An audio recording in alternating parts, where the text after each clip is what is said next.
It's about to start the show. What's going? How did it happen? Are you seeing this? I'm not sure, but it's happening all the same, and it's happening right now. Oh no, we're syncing things together. Things are syncing up. It's almost like the show's about to begin. What's up? Uh-oh, wait a minute. Hello, hello, hello? Hello? Hello? Headset cracking. Default? Uh-oh. Okay. Yeah. Hey, what's going on? So, yeah. Huh. Sorry, I just had something mess up on me as soon as that timer got to about 10 seconds, which is about when everyone should be seeing this now. And I just want to say, welcome to the show. Thank you to our sponsor, RunLeX.com, for sponsoring us and the Bitcoin Live show, as in the Bitcoin Live day, broadcasting.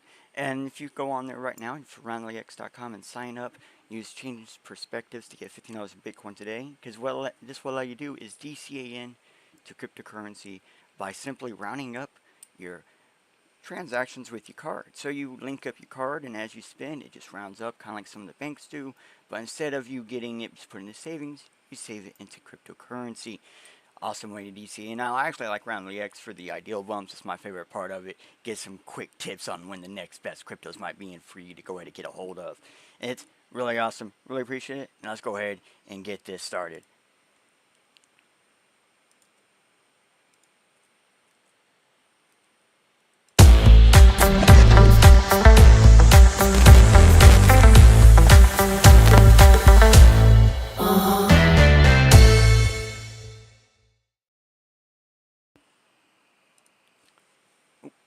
Wrong one. Thank you again, Roundly X, for sponsoring our show and helping us keep this going. Now let's go ahead and get in it today and see what's on the docket. So, well, today's episode, as you probably read, it's going to be pretty simple. We're going to teach you what me and my family have been doing in order to live on cryptocurrency. And when I say on cryptocurrency, that's actually what we did last time. Have been doing. We're actually going to be talking about living with and on cryptocurrency. It's going to be an extended continuation of the previous one. So if you haven't seen the previous one, it should be in the description after this episode. It is available on YouTube and Twitter and a bunch of other places. But just for like more visual context, it's like, okay, so I've been personally by myself been living on cryptocurrency for since I was quite a long time. I don't even know for sure how many years now. And my family, as in like my wife, my kids, and myself, we have been living on cryptocurrency for about 6 years, and that includes with cryptocurrency. That's on and with cryptocurrency. And then from 2020 till just a few months ago, we live only on cryptocurrency. It wasn't like something we chose to do. You know, times were tough. So we just got stuck in a bad situation. We made the best of it. And what best of it came out of it was we ended up figuring out more resources and more ways to help people simply do what we're doing. And hopefully that's what we're going to be talking about today. If you guys just give me a couple more seconds, I am trying to get the chat pulled in for us real fast. But as you guys know, YouTube likes to put this little thing up. So we're going to see if we can ask YouTube to please just promptly make it hide for a second so we can have a prettier output. Yay. Now, you should be able to see the chat. I'm going to actually try dropping in a message and saying hello. Bam, we got chat again. Alright, so that's really what we're going to be doing. We're just going to take you through the process of all this. And for help and examples, during the height of the inscription fad, I was still using Bitcoin BTC to buy gift cards for food, gas, and other needs for my family, and only paying an average about 70 sats per byte. On transactions where I could wait a week or two, I had an average about 10 sats per byte, and during that same time frame, I actually had a handful of free transactions on Bitcoin. I did one just to prove to somebody it would happen. It took 2 weeks to pass through, but it worked. Because it's really about how you use crypto, that makes the difference. And that's the whole point of the show. It's about changing your perspectives, and this one is about showing you that how you use crypto can be the difference between living with crypto or living on crypto, or doing them both, because they don't have to be done simultaneously. So in case you're wondering, living on crypto is using crypto to get things done. Living with crypto is accepting it, using it as currency fully. Not just to get stuff done, but as your main source of income is some form of cryptocurrency, or is through a cryptocurrency. There are some people, they use services to get their entire paycheck put into Bitcoin, and then they use it, for different things beyond that, and they keep going. And what we really want to focus on is most people who are going to be doing this setup, they're going to need a phone line, and it all needs to be anonymous and payable through Bitcoin. So you'd be able to continue the stuff up, so it allows you to have a phone through a private net or anonymous network, maybe, of, prepaid services most likely, but the ideal is we're going to do it all through Bitcoin. So let's see. The first one that we have to pull up is living on crypto. I'm actually going to pull up the previous episode, and I'm going to see if I can get it to, because we got this fun little thing where we can get a QR code. I'm going to see if we can get a QR code to pop up for you guys.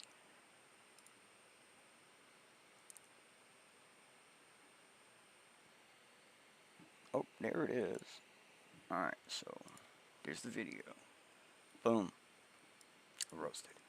Whoa.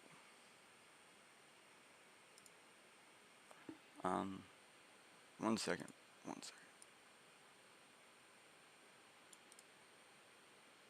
You guys can't see the top of that, can you?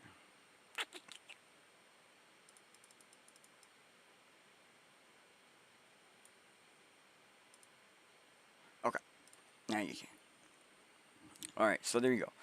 There's the previous episode. And this will basically get you started on all the stuff. Where to find wallets, how to get all the little things, what's a hot wallet, what's a cold wallet, all the basic useful tips and tricks that everyone's going to need to know for using cryptocurrency online. And specifically with this one, it's going to be hyper-focused around a combination of desktop and mobile-friendly apps. So stuff that works on both. And we're going to try to stay focused on the same thing, even though we're looking at a mobile setup. Wait a minute.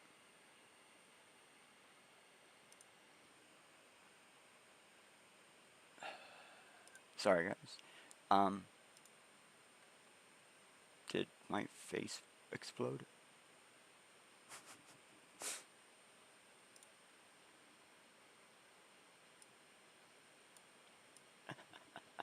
Like my avatar just exploded in size. You just saw my face exploded. Sorry, little things. Okay, so getting cryptocurrency wasn't actually covered in this episode. It was something I always said I was going to do in an earlier episode, and that is the basis of today's conversation.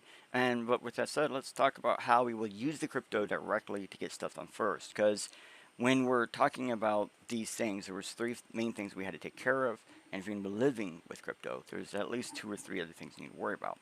So let's worry about them. So how do we spend? This is something that is constantly coming up. I do want to point out this one right here, 3dd.in/crypto lists from the other episode, but let's get into it. Alright, so how do we spend money? So I want to show this little website. It's a really helpful, useful website. So it's going to show us a handful of different things that will basically be like adjusting your mindset, and it's like figuring out which kind of person you are. So this is a really good idea to help you learn who you are, and how you can adjust. But at the same time, this also shows various ways cryptos are used, like actually various ways money can be used. So that's what we're going to use it for, is like spender versus saver. I'm not going to read what's on here. I'm going to explain what this means for crypto. It's the same data you have here, but also think about it like this. Some cryptos you will not want to hold. Likely you will get that crypto and you will use it. That's like right then. Boom. This is fine. It's like using a cryptocurrency as a fiat. Hey, what up, Bitcoin Live, Mr. Gurren? I'm super nervous, bro. Thank you for coming in and watching. I hope more people are going to be finding fun with this. But some cryptos you just don't want to hold. So that's like using a crypto as if it's fiat. And that is fine because there are some cryptos designed for that. And if you want to swap like to a crypto and then start adding in like your swap costs, your transaction fees, thank you, Broseph, as well as like the type of, these are just like types of tax, swap costs and transaction fees. So swap cost is like a store tax, and transaction fee is like a network tax or a federal tax. No problem. Everyone's used to that kind of stuff. But cryptocurrency, we have it still. It's just going to direct people instead of the system or, governments. So when you want to like swap or spend or buy, you consider that tax or transactions and or fees, and you won't actually lose any money. This now allows you to buy things online as if you're just buying stuff online, and maybe you, like in America, you might have to buy from one state to another state and have to pay two different types of taxes or a different tax than you're normally used to. I know in Europe you have similar situations. You might buy something in another country and you have to pay double tax on some things, or like the other one, a different tax than what you're used to. And it happens. It is the way globalization works. It means that everyone needs a little bit of piece of their pie, and it is going to apply to some cryptos, or most cryptos, depending on how you do it, like Kingwordy or Swap. That's something that happens fast, immediate, and quick. So it's like, hey, I need money now. I need this money now. I need this much. Boom, roasted. So which crypto you only hold to spin is up to you. But a common like crypto to do this with are stablecoins. These are the most accepted ones to use like this because they're pretty much almost always pegged to the same. You don't even want to hold it because sometimes it depegs and you want to make sure that you're not holding it when that happens. So this is a very common coin for people to just use immediately. There's no reason for them to hold it. Or I have seen people try to use it as like a savings account. But like I said, it does depeg and that can be problemsome. So what crypto did you want to like hold for long periods, like something other than a stable coin? Well, in that case, you're really going to want to consider various different things. Like most people are going to go to a native coin, a native token, something that runs a chain, and others are just going to constantly move it. And well, saver coins are the cryptos. Most people get them in smaller amounts, so they have to take time to build them up. So that's why they try to go for those more native coins, something that where it's not does the value up or down. It's can I use it in 3 to 4 years from now? That's what they're really thinking about. They want to use it later, so they want a coin or token or something they know that has utility for other ones. Come on, face, fix yourself. Sorry, my VC face is just messing with me today. We're trying a new camera setup, and it's been problems the whole way through. I apologize. So in that case, you consider the cost of value at every entry point, and then you add them up and you divide it by the number of entries. And that's your average price point for that crypto you hold. And you can do this for all of them. So you simply do the math, and you can always ensure you know what your value is of that. And as long as you spend it over or at that value, you don't lose money. So when that crypto is at or above that value, you're not losing money. So if it's supposed to be worth $500, and for 6 months it's worth $505, boom, you up $5. So very simple math. And some of these websites, they actually go over these types of math. Now this one specifically doesn't. This is why I mentioned it. So next set is nerds versus free spirits. This is better said as like planners versus doers. This is how it would have been said when I was a kid. They would have said these are planners versus doers. People who plan versus people who just do. And there's a lot of people in crypto that are exactly those two polar points. And in fiat. And in investing. And everywhere. So these two polar opposites are very common. And so there's a lot of people who just plan on how they're going to spend their crypto so they can save every little point or not spend as much on transaction fees. And there are some people who just have a wallet that, if there's money in that wallet, they just do something with it. They don't really think about it. They don't really care. Sometimes it's just for attention or maybe content or to help somebody. You never know. And they might not ever know. It's just to spend. Fun money is what most people call it nowadays, right? Or free money, as I think Zers I've been hearing that more now. They call it free money, or money they don't have to use for something, which that they call slave money, which is so funny because yeah, you're treating your money either as a slave or as freedom, like it has freedom, and we're doing the same thing here. We're treating our money either like it doesn't have freedom or it does have freedom. It's kind of funny how Gen Zers think like that, and that's how it works. So cryptocurrencies that you like can earn from work, something that you may feel obligated, that like it has a big cost to get. I had to earn this. It took time and effort and energy. I'm gonna want to. You might want to spend that in the same manner. You're gonna want to spend it where it takes time, effort, and energy to spend. You're gonna plan it out because it takes a bit more to get. It might be a little bit less, or like might be a little bit more. So there might be a little bit more room to do things with. So there might be more important to try to figure out the best way to resolve that fund statement into what you need. Other thing is, if you have a wallet just for free spending, well, you might want funds that you earned in that same manner. It kind of like it feels good to get funds that took a long time to earn and spend it on something fun, but it does not feel good to take something fun and spend on something you need. It feels hurtful. Sucks. But if you take something hard to earn and it's hard to spend, you feel neutral about it. It sucked, but it was worth it. Benefits override. But if you take something fun and you spend it for fun, it's like double the fun. And then it becomes its own fun loop where you'll do stuff really hardcore to make sure you get your shit taken care of just for that extra money to get pushed into the fun money. And so you can do something. And I have seen people work harder and harder and harder just for fun money. And it's a really good ideal in crypto to have those two different types of wallets. And we're going to be explaining how you can do that here very shortly.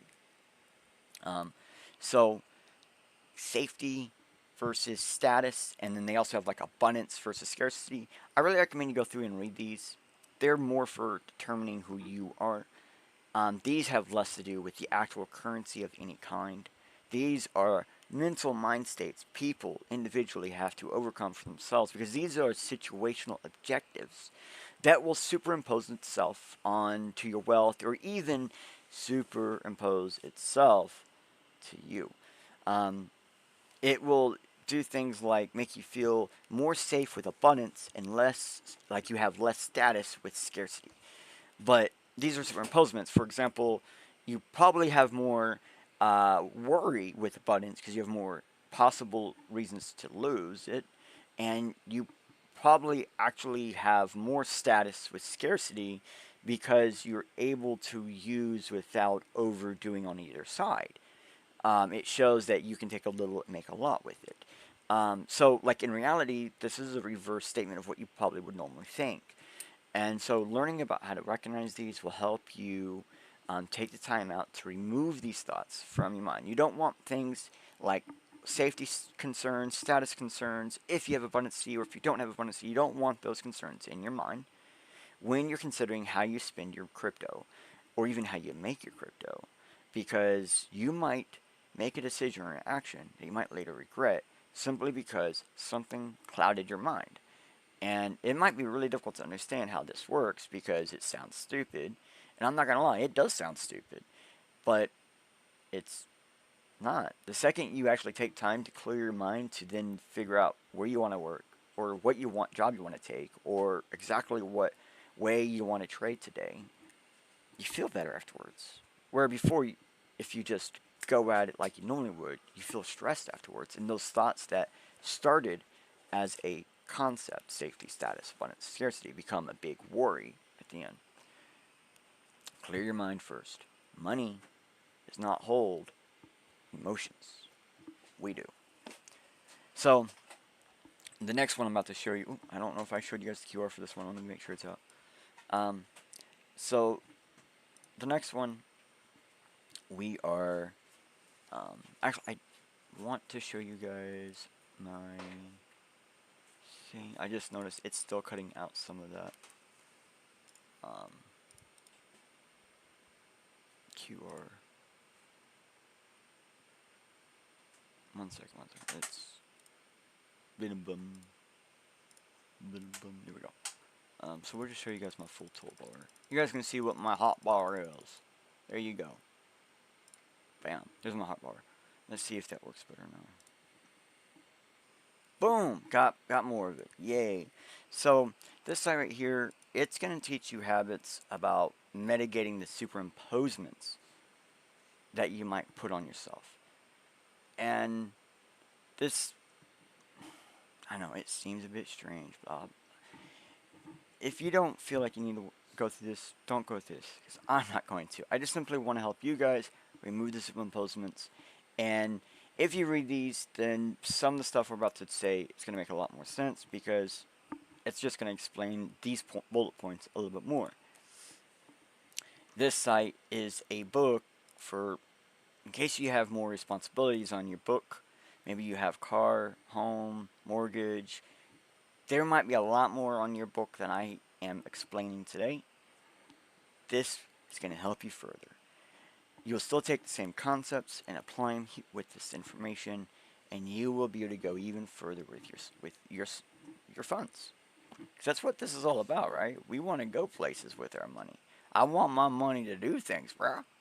What about you, right? So, finally, as you can tell, where do we spend? Alright, we're not going to go over this too much, but we're going to go over this, bro. We're going to go over this. So let me just jump in here, paste and go. We're going to say coincards.com. Boom. Coincards.com, very awesome site. But there was a thing on here I didn't show you guys last time, and it was my fault. It was my fault I didn't show you guys this. Here is some guide tutorials to basically using, not just coin cards, but using Bitcoin on mobile with this style in general. Basically how I live. This is not even done by me. This is actually done by a friend of mine, someone I know from Twitter, X, runs the site. That's how I found out about this. I knew him on Twitter, and then he finally figured out, hey, bro, you like crypto? He showed me this, and I was just like, oh, yeah, because I loved it. And I use Bitrefill. We're going to go to that too. But this site, I still use it for tons of things. They got, as you saw, accepted for, all over. So it's global, so useful everywhere. But they have guides and tutorials. Yep. Buy a private line with crypto. I know you read that. I saw that. We all looked at it.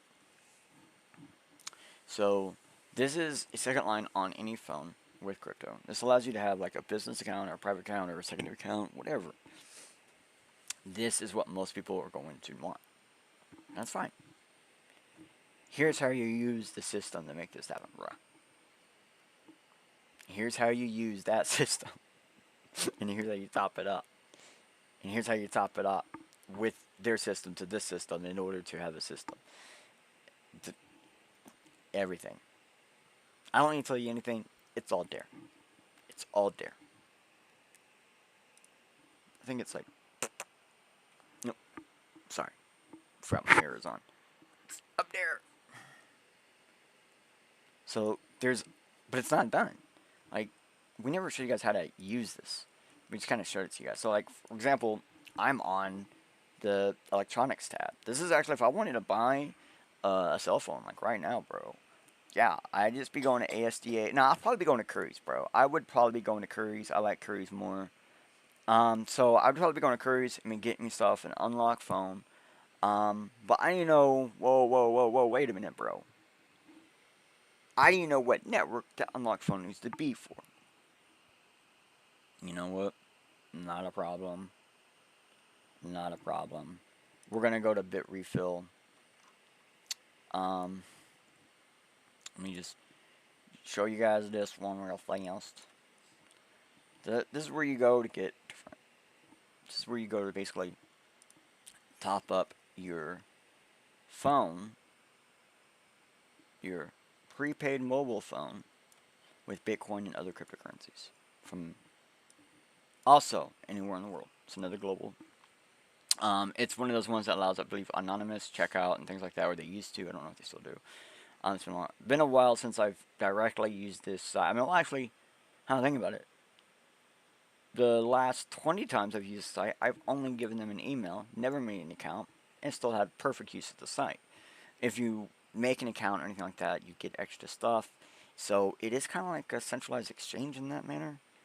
But that's not a problem because you can go up here and you just want to know, where's Sweden at, bro?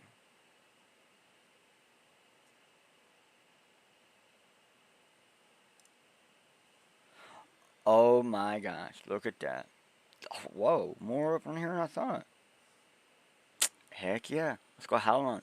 Whoop, whoop. Halon for the win, bro. So you can see here that almost anywhere in the world you can probably get a phone line with cryptocurrency. You can get a phone with cryptocurrency. But you still don't think that's enough. I get it. And you know what? I like to shop around. So even when I do cards, sometimes I'll shop around. And yeah, this one, they got eSIMs, they got gaming stuff. I've actually bought someone Minecraft off of here. I bought Minecraft with Bitcoin stuff. They got Roblox, Walmart cards. So the ideal is a lot of what we do is we end up getting a gift card and putting it on an app and then using the app in store or for in-store pickup or actually in-store. Places like Walmart in our town, we can actually like straight up just use the gift card at the checkout. So I don't know why my anger face just went on. But we can use the self-checkout and write directly on there and stuff. We don't even have to have an account or anything or app. So we can go full anonymous on a lot of this stuff. Because it's just a coupon code, there's a lot more places where they let you type in a coupon code at the register. Rather, it's a full setup register, and there was one place we went to where they actually had a pin pad just for like various different things, and that was one of the things we were able to do is we were able to input gift card codes right there. And the fun thing was like our change back was a gift card code. That was it was a like self-ran like a small company or whatever, but best one I've ever seen where I got a coupon code for change for a coupon. All the other places you just like when you do a coupon code like that, you normally just lose out. If you don't put it on an app or whatever, you lose out on the change, and that's the purpose of the app, right? Also allows the marketing details stuff like that. But if you're using a phone with VPN and all these other things that we talked about in the first episode, you can mitigate a lot of that worrisome. And that's kind of the point, you know, like the ideal is we're not going to just show you one thing or another because you're going to need more or different cards. You might want to try bit refill, you might want to go to coin cards. There might even be some other ones you might end up finding, like Full Lap and some other things like that. I mean, it's all a good idea to look around, right? Are you using sweat coins, or using this, or using that? And that's what we're going to do with some of these services as well. We're not going to just go, oh, well, I can only use the prepaid services from here, or only use the services from there. You have to finally accept the ideal of opening yourself up to new things. A lot of these things you tend to have to at least give them an email. So I'd rather using like a privacy-focused email or like Proton Mail or like a home-hosted email. You know, do something like that other than like a main state email, something that's like Google or Apple or Amazon or eBay or even like things like Yahoo, AOL, Hotmail, you know, things like that. Main states, don't mess with them. Look at this, airtime and data, man, peril. So as you can see, even like VPN, you get your VPN through this stuff, man. Like we actually at one time ran my mobile mining company on only cryptocurrency. We used mobile lines, we used mobile prepaid, and we used T-Mobile at the time when we were doing it. And we did it exclusively through BitRefill at the time, and then when I learned about coin cards, we started doing the coin cards too, and we were actually able to reduce the cost on our stuff like 10% throughout the year, because we were able to start shopping around for things where we normally couldn't, and that included using different cryptos. One thing people always forget is that we have more than one cryptocurrency for a reason. Like, for example, if I'm like, bro, let me go on T-Mobile today and get a gift card, you know, it might not be super affordable to, I don't know, use Bitcoin today or Sats. So maybe it's a little bit cheaper today to use Litecoin, like most days, or almost all the time Dash and Dogecoin, or sometimes Ethereum. Actually, lately, transactions have been faster on Ethereum, which mitigates the slight cost. About the same as Bitcoin. I think it's not bad. It's decent. And I've had one transaction that took like 2 weeks to go through, but they still end up sending my card to the email. Point of having a receivable email system that's always receivable and not having to send out anything. It allows you to use anon emails and other things like that. So you can use different emails for different things. You don't have to use one email for everything. You don't have to use one type of email for everything. You don't have to have an email that can always pull in and take out. You can have emails that just allow things to come to you. And then forward that to an email that you can do both directions with. Or one you just want to use more. That's all up to you. And it doesn't matter because it's all coming to you somehow, right? And that's the point of this, is you learn to accept more, you learn to use more, and you learn to try more. So getting cash, going to fiat without exchanges. We went over a lot of that episode 14, Living on Crypto, that one we focused earlier on, one you can find here on YouTube. It's on this channel on YouTube. Look in the playlists. So let's check this out. This is the part everyone's here for, right? Because this is the prerequisite for doing this. And it's having services with crypto. We want to know how to get there. We want to know how to do this. Here's a site. It's just going to blow your mind. Okay? I know. People are not going to believe me. Pay rent with Bitcoin. Yep. Yep. There's an entire website for it, where not only renters and landlords can get together and do this on their own, but there's an app, and there's all the stuff you need to make this basically just like as streamlined as possible. Yep. First time renters, tips, laws. I mean, if you notice, this is Canada. This one right here is specifically Canada. There are other ones like this in other places. Some of them are forums on like Reddit and things like that for countries like certain areas in Europe, UK, Africa, America, and another one I was noticing, it was like, I don't know, it was like a really small country somewhere in Asia, like, but it was like super active, and I was just like, holy shit, bro.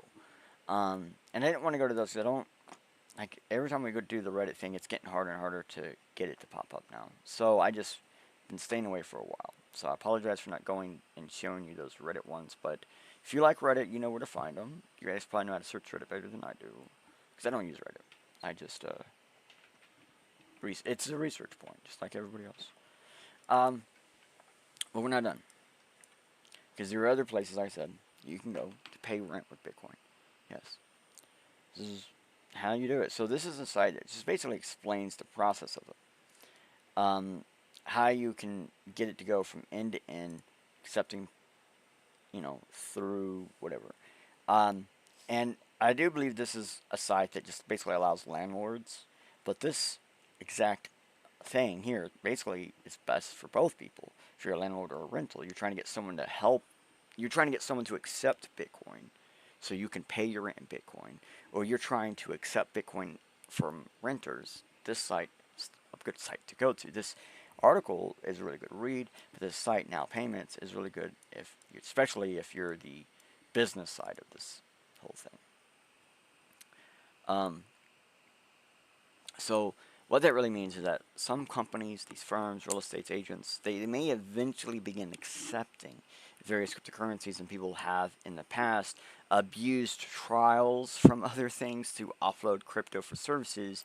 And sure, doing that thing, doing this abusive offloading, it's not exactly the best way to do it. It really is the worst way to do it. But it shows that there's a demand for crypto usage of a customer to business, C2B. That's what Trek with 2Ks always tells me, it's C to B, bro. You gotta say it C to B. Because he's not wrong. This is C to B stuff that people want. People want C to B payments with their cryptocurrency. They're tired of it being like B to B. I gotta go to a business to pay my business. I gotta go to a business to pay my landlord. I just want to pay them. I just want to pay the landlord. I want to pay that over there. Just want to do it with crypto.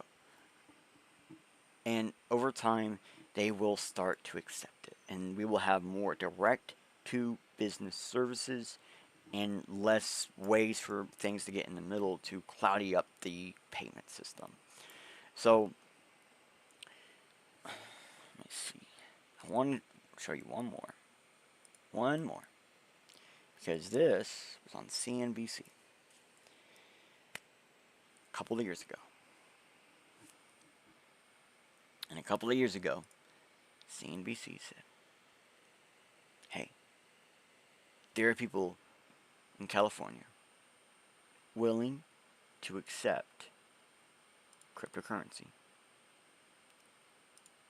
right now. Well, at the time, they were getting ready to.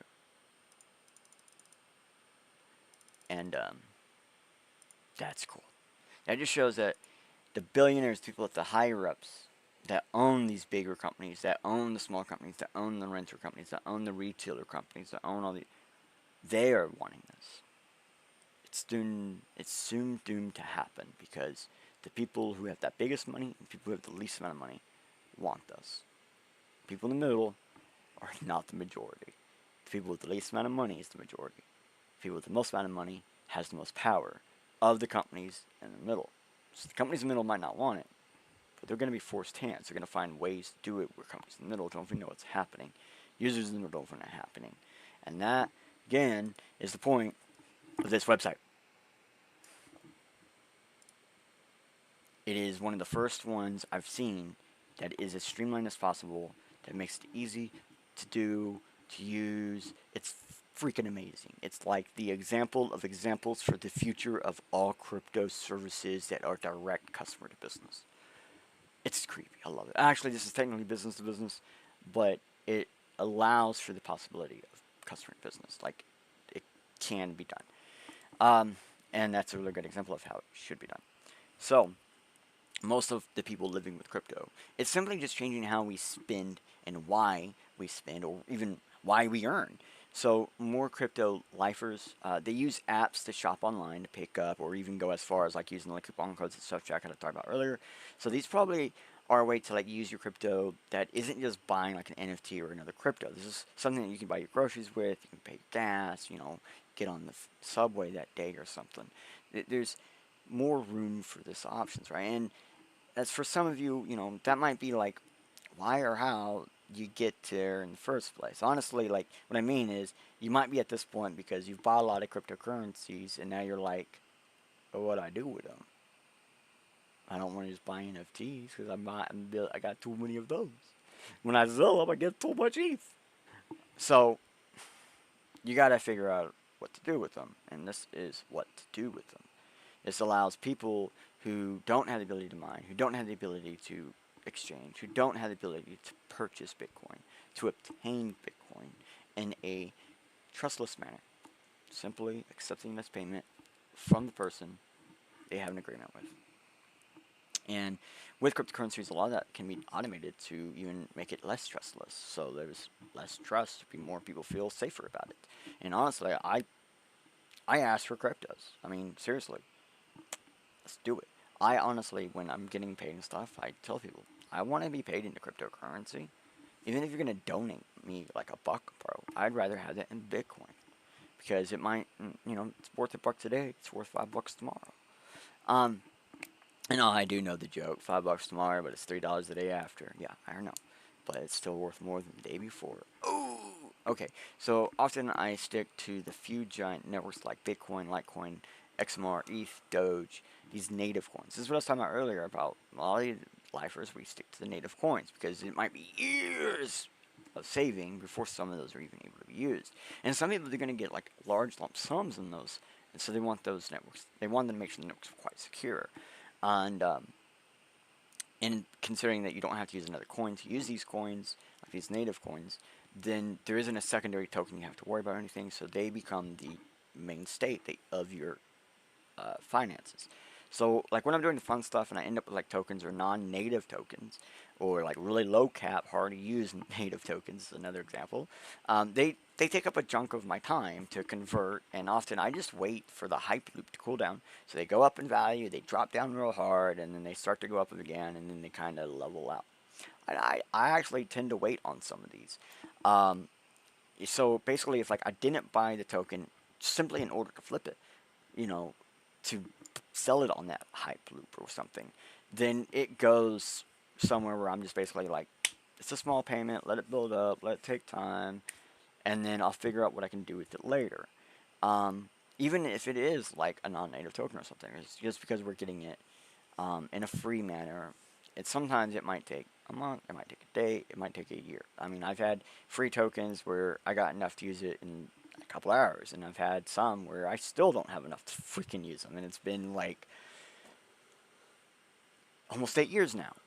Pre-search, which is actually a better one. I just don't want to do what everyone keeps telling me to do. Start a new account, start over, because I got in a weird time. And it happens. So that's kind of the reason why we have these setups, so that way we don't go in the water thinking, oh yeah, I'm going to make millions, and then because of adoption, I just kind of get stuck in the bottom. It happens, bro.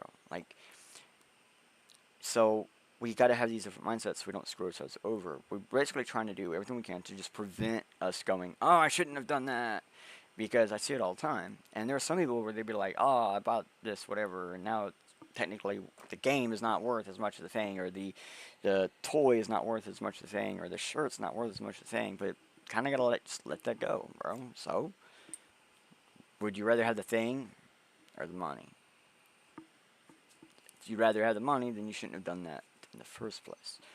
And so separating your money in different ways, from free money to need money to slave money to freedom money to all these different things, it's going to help you out.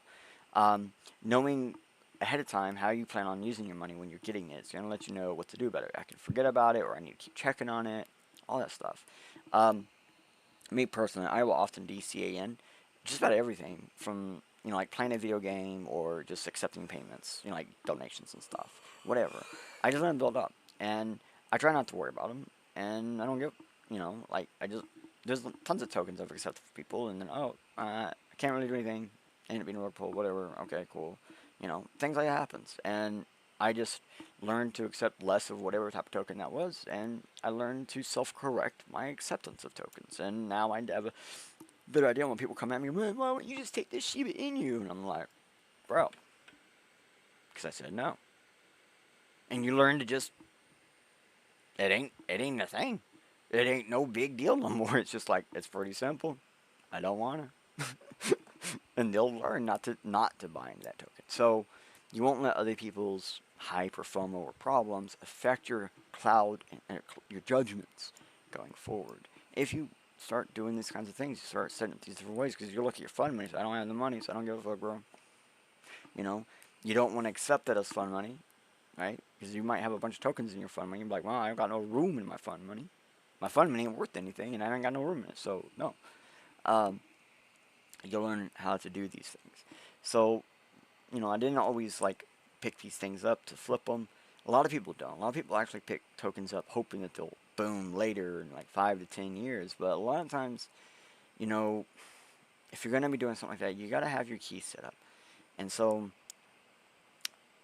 this is the part that gets really weird, because it's like, we've gone over wallets multiple times. We've run over different types of wallets and weird places to find it, 3dd.in/crypto list. But we never really talked about one very specific type of wallet. And we've never really talked about how to use it. I've been saving this. It's Slush Wallet. So, Slush Wallet is actually a phrase I have never had to say out loud before. It's a word that I've written, but never publicly. It's stuff I've read, but never publicly. I mean, it wasn't on any public documentation, and it was used in really niche group areas of old IRCs. And a swash wallet, not a swashbuckling wallet, which is a R reference, in case you're wondering. A swash wallet is a wallet that is both hot and cold. It can be used either or. It is capable of both, and it is both at all times. And simply on how you use it changes what it is. But there is a part about swash wallets that's actually really important. That is the reason why it's called a swash wallet.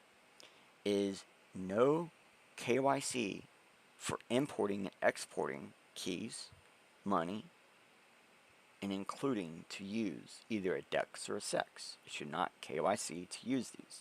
If you have one available and the other one KYC, that's fine, as long as one of them.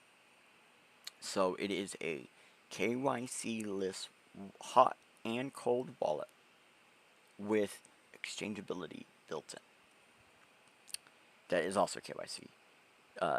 Anti-KYC. Yeah, anti-KYC wallet with anti-KYC exchanging and anti-KYC exiting and entering of not just the keys, but the funds. It has to be both. Okay. Now, the one I'm about to mention can change in the future. That 3D.in/crypto list is a archive of old stuff and stuff that's still good. So some of the stuff don't work there, but stuff that does work, it works. So, we're going to go to Coinomi. Yep. Coinomi. Coinomi is, I believe, one of the best swash wallets that's ever existed. I just use it. I use it on my phone almost exclusively. I actually had to download it onto the computer just so I could show you this, because I don't have a hand cam, and I couldn't figure out how to get my other phone to work as a camera and not mess up the live stream. So, this was not in here. That. So we want to help you guys figure out where to get it. So we're going to say, hey, go here to download it. Since it pops up. Sorry, I didn't have it preloaded. Oopsie daisies. So, I use it on mobile. I think it's best on mobile, but I mean, I've never actually used it on desktop before. But it is available on all desktops, pretty much. I think, yeah. So, let's see if I can get to pull up, and if we can get the screen to switch to it.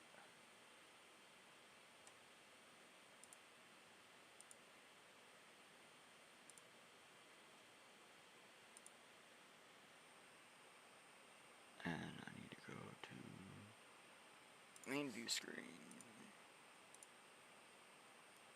Yes.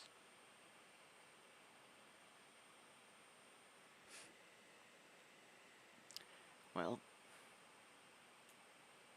this is what it looks like when you first start it. We're just going to create a new wallet. This is pretty much the same process it goes through on the phone, just looks a little bit different. You want advanced settings, you set a password to your wallet. You can regenerate. I'm not happy with that. Save this. This is your key. It's your phrase. I have stored it. You can skip. Most people skip the first time. Even I almost always skip the first time. It's basically saying, click confirm to skip. And it's just basically telling you the warning that is true to what that is. That it's not safe to do what you're about to do. Don't matter, I ain't going to use this. I ain't going to use this afterwards, so I don't give it what the password is. So, let me just use one I use specifically for live streams. So if you can see what it is, it's the same one I always use for live streams, in case you're wondering. And it just means that I'm going to use this afterwards.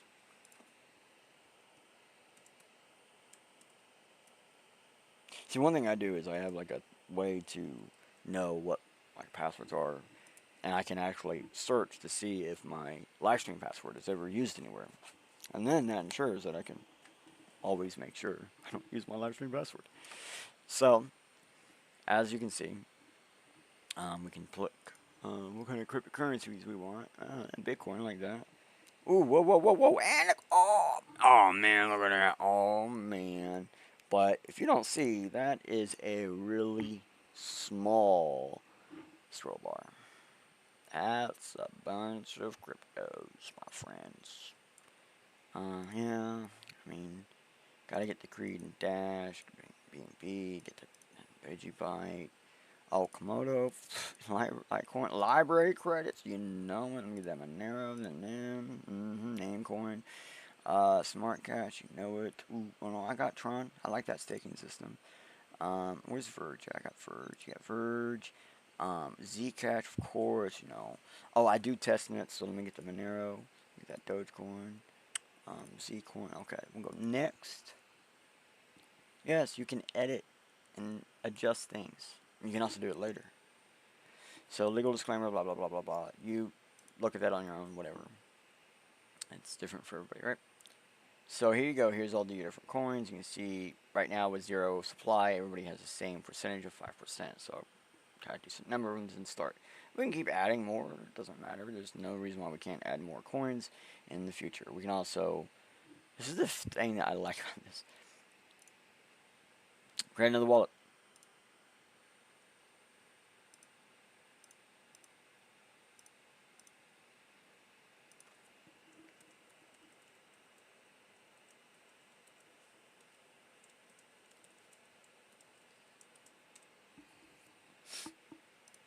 Oh, I can add the same tokens. No way. I can add other tokens, different tokens. Don't matter. Same thing. So now, I have two wallets, so I can go manage wallets, right? Rename.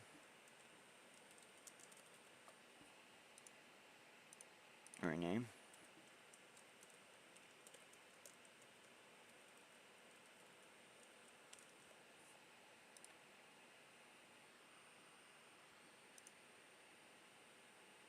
I really don't recommend you guys ever skipping.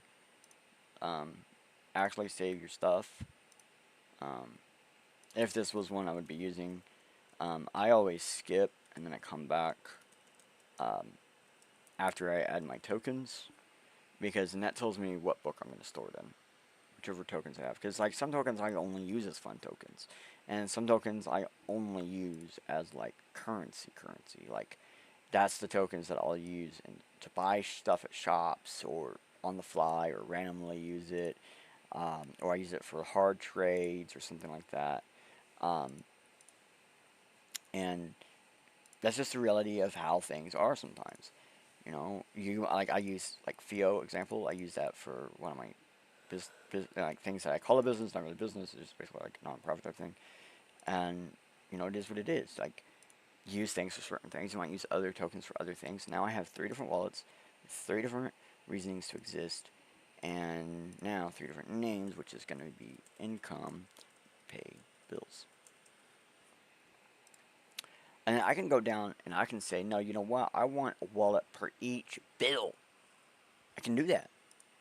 I can do that. There's all sorts of different things we can do. So like we're on here, we can exchange directly on here without logging in or anything. If you're on the phone, you have the option of a SEX and a DEX. Like you can do decentralized or centralized. There is actually an inbuilt DApp browser, so we can look at different applications that we might be able to use with this system.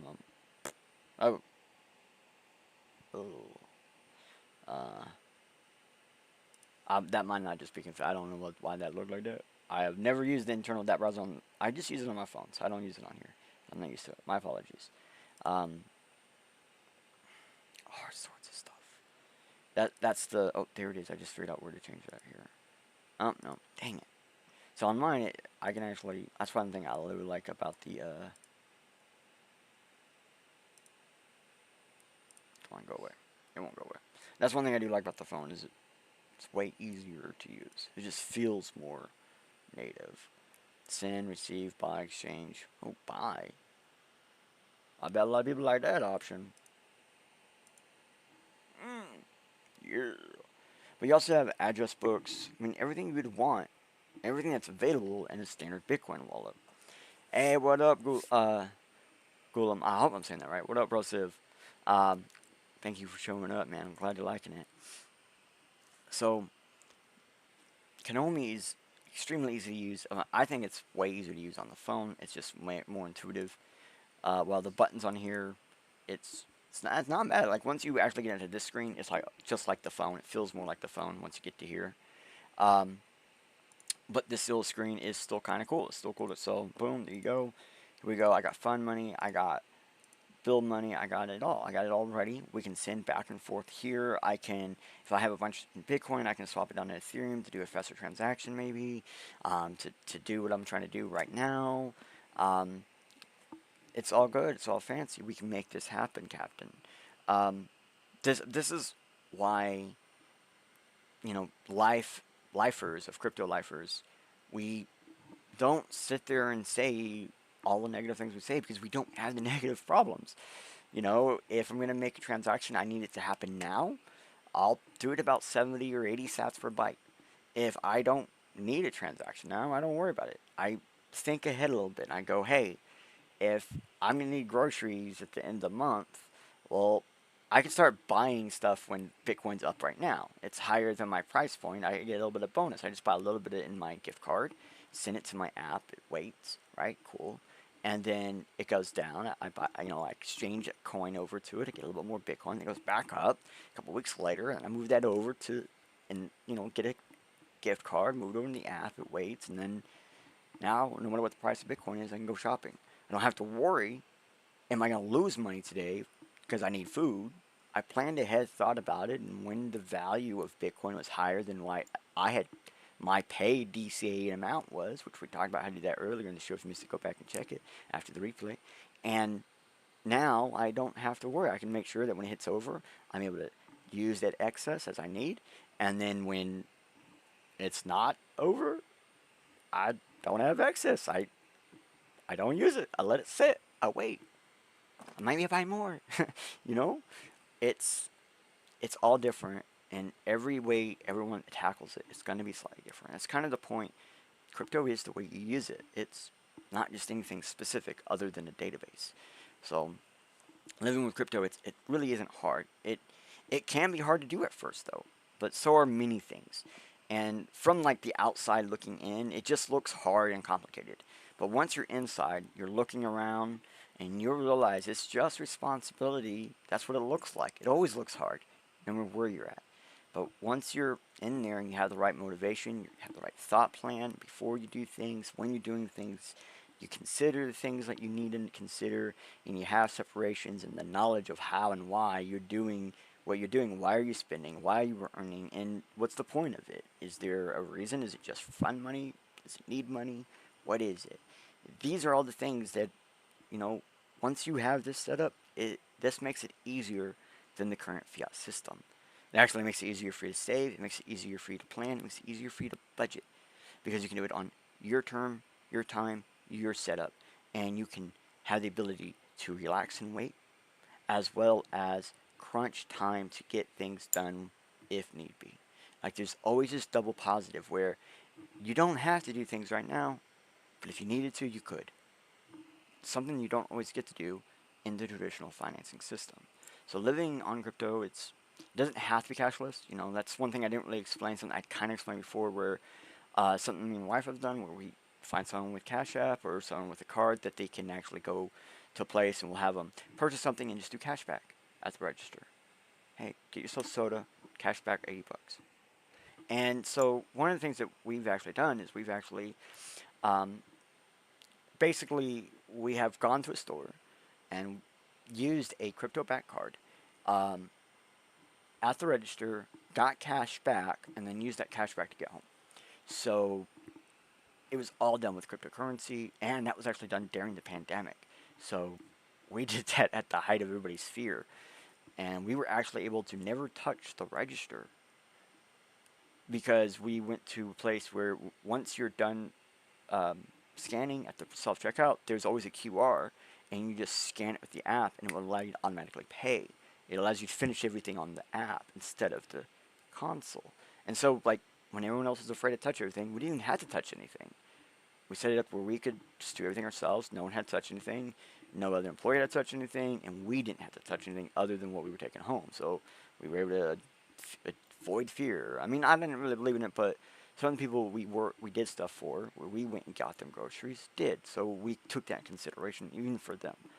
And this also means that we were acting like a service, allowing people to go through us to get groceries in a time of extreme need, just because the only thing they had was Bitcoin. And that means that if you have the ability to do this, you have the ability to create a job for yourself in the job market. And now you know examples to go to see the best way to do it and some great ways to do it and in between. So you can figure out a better way for you to do it. And I hope this really helps you guys, because I'm not going to lie, the next episode is almost only going to be around earning crypto. The one thing I've still just been avoiding the conversation for, that is the next episode. I hope you guys come in to see it, because I just want to explain all the different ways you can earn cryptocurrency instead of purchasing it, because it's going to blow your mind, bro. Alright, I hope you guys, this changes your perspectives, and I can't wait for the next one, because, like I said, every time is a new fun time for us to try something we haven't tried before. Actually, I've never said that before. Alright, you guys enjoy.